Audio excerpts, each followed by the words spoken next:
सरस्वती श्रीगुरुदत्तात्रेयाय नमः। दत्तात्रेयं महात्मानं वरदं भक्तवत्सलं प्रपन्नार्तिहरं वन्दे स्मृत्रगामी सनोऽवतु।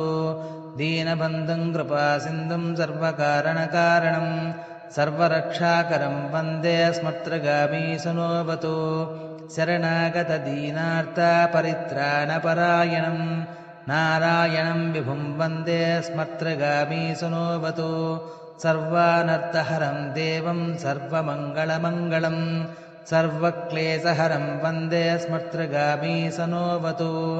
ब्रह्मण्यं धर्मतत्त्वज्ञं भक्तकीर्तिविवर्धनं भक्ताभीष्टप्रदं वन्दे स्मृत्रगामी सनोऽवतु।